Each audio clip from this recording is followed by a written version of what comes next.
बहुत समय पहले की बात है। किसी गांव में रेखा अपनी बेटी सपना के साथ रहती थी। रेखा जंगल से फल लाकर उन्हें बेचा करती थी। उन्हीं से उनका गुजारा चलता था और इसी तरह वो अपना जीवन यापन करती थी। रेखा के पड़ोस में कोकिला नाम की एक औरत रहती थी जो अपने पति मुकेश के साथ रहती थी। दोनों पति पत्नी बहुत ही लालची थे। वे दोनों दूसरों की मजबूरी का फायदा उठाते थे। ऐसे ही एक दिन कोकिला और उसका पति मुकेश रेखा के घर पर जाते हैं और उससे कहते हैं, अरे दीदी जी, मेरे पति शहर में फल बेचने जाते हैं, तो मैं सोच रही थी कि ये आपके फल भी ले जाया करेंगे। आप इतना परेशान ना हुआ करे। और वैसे भी मुसीबत में पड़ोसी ही पड़ोसी के काम आता है ना। आप बेचारी अबला नारी शहर में अकेली जाती हो। भगवान न करे आपको अगर कुछ हो गया तो आपकी बेटी तो अकेली हो जाएगी ना। मेरे पति जाते तो हैं शहर, आपके भी फल ले जाया करेंगे और जो दाम मिलेगा वो आपको दे दिया करेंगे। ठीक है भाई साहब, आप कल से मेरे सारे फल ले जाना। अगले दिन रेखा जंगल से फल लेकर आती है और मुकेश को पकड़ा देती है। उसके बाद मुकेश फलों को लेकर शहर में बेचने जाता है, लेकिन रेखा को पूरे रुपए नहीं देता था। इसी तरह काफी दिन बीत जाते हैं। अरे भाई साहब, आप फल बहुत ही कम दाम में बेच कर आते हो। अरे भाभी जी, आजकल फलों की डिमांड ही नहीं है। मैं फिर भी कई जगह घूमता हूँ, तब जाकर इतने कम रुपए मिल पाते हैं। अरे दीदी, जितने रुपए मिल रहे हैं उतने में ही शुक्र मनाओ। अगर आप बेचने जाओगी तो आपको ये भी नहीं मिलने वाला। ये कहकर कोकिला और उसका पति वहाँ से चले जाते हैं। इसी तरह दिन बीत रहे थे। अब रेखा की तबीयत बहुत ही खराब होने लगी थी और अब वो जंगल से फल भी नहीं ला पा रही थी, जिसकी वजह से उनके घर का गुजारा बिल्कुल नहीं चल पा रहा था। एक दिन सपना अपनी माँ के पास जाती है और बोलती है, माँ, आज से आप सिर्फ आराम करो और जंगल से फल आज से मैं लेकर आऊंगी। लेकिन बेटी, जंगल में बहुत ही खतरनाक जानवर रहते हैं, तुझे कुछ हो गया तो मैं तो मर ही जाऊंगी। अरे माँ, आप बिल्कुल चिंता मत करो, मैं अपना बहुत ही ध्यान रखूंगी। इतना बोलकर सपना फल लेने जंगल की ओर चली जाती है। तभी रास्ते में उसे एक रोती हुई बुढ़िया मिलती है। अरे अम्मा, क्या हुआ आपको? आप क्यों रो रही हो?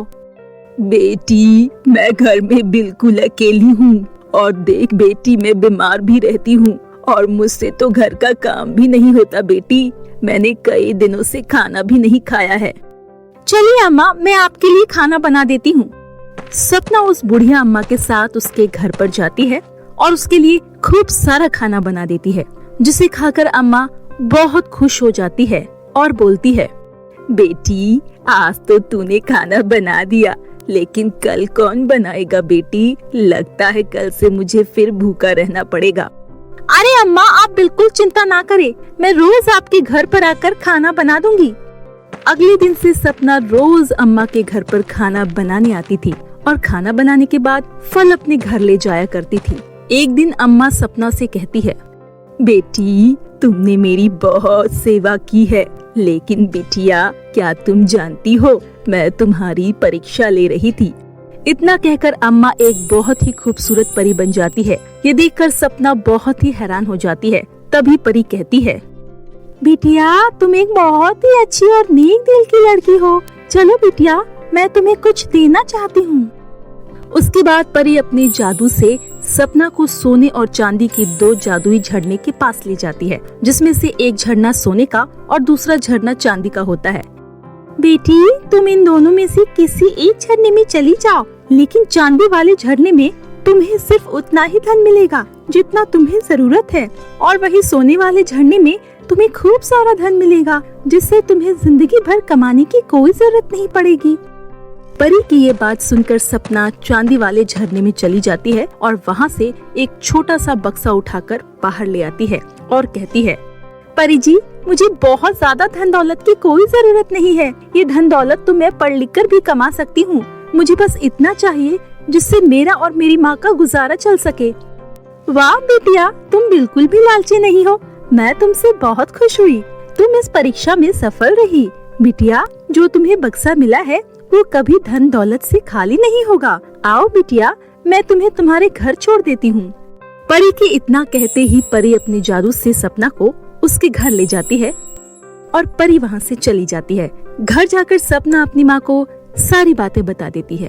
अब दोनों माँ बेटी एक बहुत ही अच्छा घर बना लेती है और आराम की जिंदगी जीने लगती है। सपना भी अब एक बहुत ही अच्छे स्कूल में जाने लगी थी और मन लगाकर पढ़ाई करने लगी थी। दूसरी तरफ कोकिला और उसका पति मुकेश रेखा के पास इतना धन देखकर बुरी तरह जलने लगते हैं। अरे सुनो जी, इन भिखारियों के पास अचानक से इतना धन कहाँ से आ गया? अरे इन्हें देखो तो, ये रातों रात इतने अमीर कैसे हो गए? कोकिला, मुझे कुछ समझ नहीं आ रहा है। एक काम करते हैं, हम उनके घर में जाकर पता करते हैं। इतना कहकर दोनों रेखा के घर जाते हैं और मुकेश कहता है, अरे दीदी जी, आपने घर तो बहुत ही सुंदर बनवाया है, लेकिन दीदी जी मुझे ये बात समझ नहीं आ रही कि आपकी ऐसी कौन सी लॉटरी लगी है जो आप रातों रात भिखारियों से रानी बन गई। अरे हमें भी बताओ न जरा।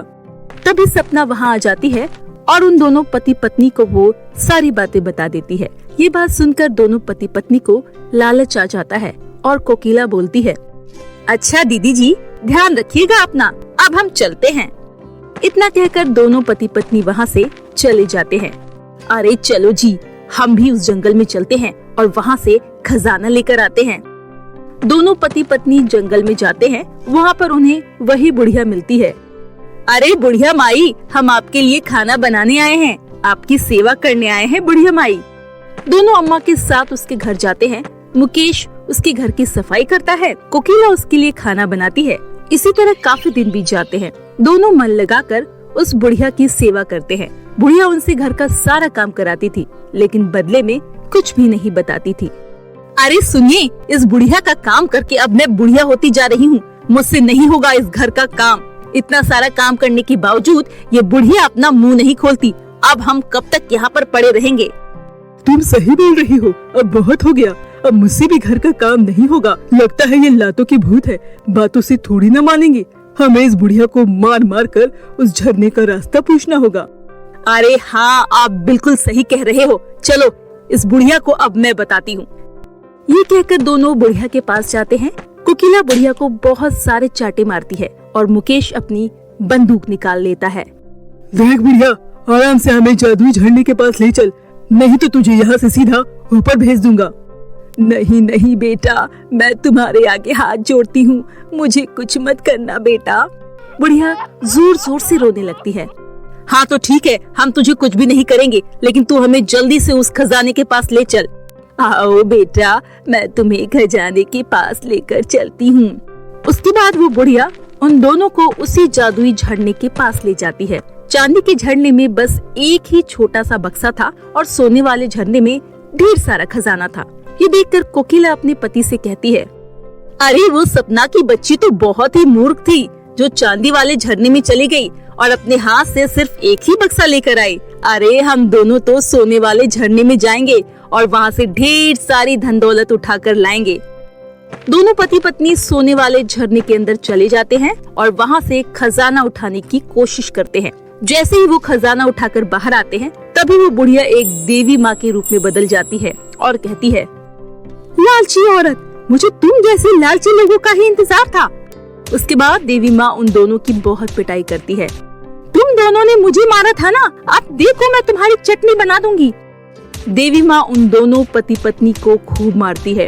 अरे नहीं, हमें माफ कर दो देवी माँ, हमें माफ कर दो, हमसे गलती हो गई, हमें छोड़ दो, हम यहाँ फिर कभी नहीं आएंगे। देवी माँ उन दोनों को अपने जादू से अपनी जादुई गुफा में ले जाती है और सदा के लिए उन्हें बंदी बना लेती है। अब तुम जिंदगी भर इसी गुफा में कैद रहोगे।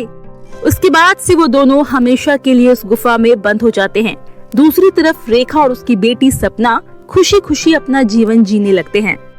तो मेरे प्यारे दोस्तों, इस कहानी से हमें यही सीख मिलती है, हमें कभी भी लालच नहीं करना चाहिए, क्योंकि आपने अभी देखा ना लालच का क्या परिणाम होता है। और हाँ दोस्तों, हमारे चैनल को सब्सक्राइब करना ना भूलिएगा। अपना ख्याल रखिए। धन्यवाद।